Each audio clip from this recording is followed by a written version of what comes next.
Hi ಎಲ್ಲರಿಗೂ ನಮಸ್ಕಾರ. ಎಲ್ಲರೂ ಹೇಗಿದ್ದೀರಾ? ಇವತ್ತು ನಾನು 2 kg ಧನಿಯಾ ಪುಡಿ ಯಾವ ರೀತಿ ಮಾಡೋದು ಅಂತ ತೋರಿಸ್ತಾ ಇದ್ದೀನಿ.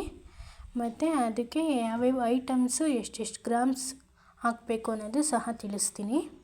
ಬನ್ನಿ ನೋಡೋಣ ಇವಾಗ ಯಾವ ರೀತಿ ಮಾಡ್ಕೊಳ್ಳೋದು ಅಂತನ. ಯಾರು ಇನ್ನೂ ನಮ್ಮ ಚಾನಲ್ಗೆ ಸಬ್ಸ್ಕ್ರೈಬ್ ಆಗಿಲ್ವೋ ಸಬ್ಸ್ಕ್ರೈಬ್ ಆಗಿ, ಲೈಕ್ ಮಾಡಿ, ಶೇರ್ ಮಾಡಿ ಹಾಗೂ ಕಮೆಂಟ್ ಮಾಡಿ ಫ್ರೆಂಡ್ಸ್. ನೋಡಿ, ಇವತ್ತು ನಾನು ಸೌದೆ ಒಲೆಯಲ್ಲಿ ಧನಿಯಾ ಬೀಜ ಹುರಿತಾ ಇದ್ದೀನಿ.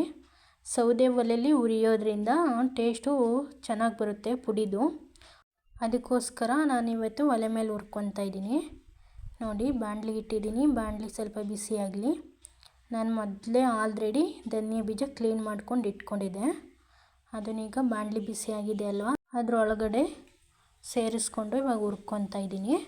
ಅಂದರೆ ಧನಿಯಾ ಬೀಜ ತೀರಾ ಕೆಂಪಾಳ ಹುರಿಬೇಕಂತೇನಿಲ್ಲ. ಕೈಯಲ್ಲಿ ಮುಟ್ಟಿ ನೋಡಿದ್ರೆ ಬಿಸಿ ಗೊತ್ತಾಗುತ್ತೆ. ಸ್ವಲ್ಪ ಬಿಸಿ ಆದರೆ ಸಾಕು. ಎಲ್ಲ ಪದಾರ್ಥಗಳನ್ನೂ ಸ್ವಲ್ಪ ಬಿಸಿ ಮಾಡಿಕೊಂಡು ಸೇರಿಸ್ಕೋಬೇಕು. ನೋಡಿ, ಈಗ ಧನಿಯಾ ಬೀಜ ಹುರಿದಿದ್ದೆಲ್ಲ ಮುಗೀತು. ನಾನಿವಾಗ ಅದಕ್ಕೆ ಜೀರಿಗೆ ಸೇರಿಸ್ಕೊಂಡಿದ್ದೀನಿ. ಜೀರಿಗೆ ಎಷ್ಟು ಅಂದರೆ 250 ಗ್ರಾಮ್ ನಾನು ತಗೊಂಡಿರೋದು. ಅಂದರೆ 2 kg ಧನಿಯಾ ಬೀಜಕ್ಕೆ 250 ಗ್ರಾಮು ಜೀರಿಗೆ ಬಳಸಿದ್ದೀನಿ. ಹಾಗೆ ಉದ್ದಿನಬೇಳೆನೂ ಸಹ ನಾನು 200 ಗ್ರಾಮ್ ಯೂಸ್ ಮಾಡ್ಕೊಂಡಿದ್ದೀನಿ. ಅದು ಸ್ವಲ್ಪ ಬಿಸಿ ಆಗಬೇಕು, ಜಾಸ್ತಿ ಕೆಂಪಾಳ ಹುರಿಬಾರ್ದು. ಹಾಗೆಯೇ ಹೆಸರು ಕಾಳು 200 ಗ್ರಾಮ್ ಬಳಸ್ಕೊಂಡಿದ್ದೀನಿ. ಹೆಸರು ಬೇಳೆನೂ ಸಹ ಯೂಸ್ ಮಾಡ್ಕೋಬೋದು.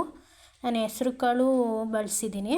ಕಡಲೆಬೇಳೆನೂ ಸಹ ನಾನು 200 ಗ್ರಾಮೇ ಬಳಸ್ಕೊಂಡಿರೋದು. ಹೆಸರು ಕಾಳು, ಕಡಲೆಕಾಳು ಹಾಕೋದ್ರಿಂದ ಟೇಸ್ಟು ಇನ್ನೂ ತುಂಬ ಚೆನ್ನಾಗಿರುತ್ತೆ. ಬಟ್ ನಾನು ಕಡಲೆಬೇಳೆನೇ ಯೂಸ್ ಮಾಡಿದ್ದೀನಿ.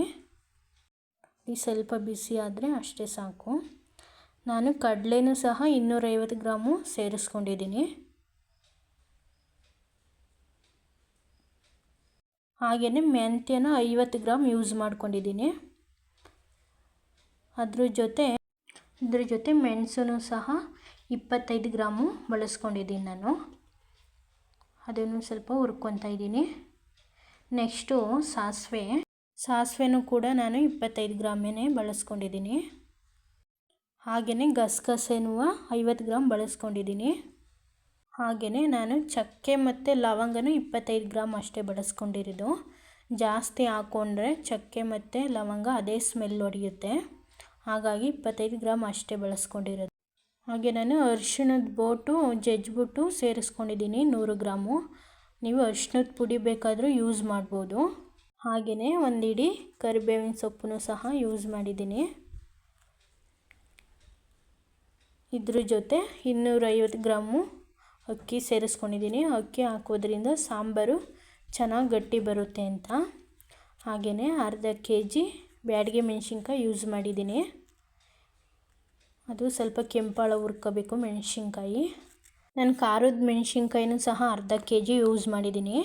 ಅದು ಮನೆಯಲ್ಲೇ ಬೆಳೆದಿರೋದು ಮೆಣಸಿನ್ಕಾಯಿ, ಅದನ್ನೇ ಯೂಸ್ ಮಾಡಿದ್ದೀನಿ. ಅದೆಲ್ಲ ಮಿಕ್ಸ್ ಆದಮೇಲೆ ಸ್ವಲ್ಪ ಬಿಸಿಲಿಗೆ ಹಿಂಗೆ ಒಣಗಾಕಬೇಕು. ಬಿಸಿಲಿಗೆ ಚೆನ್ನಾಗಿ ಒಣಗಾಕಿದ್ರೆ ಪುಡಿ ಚೆನ್ನಾಗಿ ಬರುತ್ತೆ ಮಿಲ್ಲಲ್ಲಿ ಅಂತ. ನೋಡಿ ಈಗ 2 kg ಧನಿಯಾ ಪುಡಿ ರೆಡಿಯಾಗಿದೆ. ಇಷ್ಟೇ ಸಿಂಪಲ್ಲು. ಇಷ್ಟಿಷ್ಟೇ ಐಟಮ್ಸು ಹಿಂಗೆ ಹಾಕ್ಕೊಂಡು ಮಾಡ್ಕೊಳ್ಳಿ, ಚೆನ್ನಾಗಿ ಬರುತ್ತೆ. ಸಾಂಬಾರು ಸಹ ಚೆನ್ನಾಗಾಗುತ್ತೆ. Thank you friends.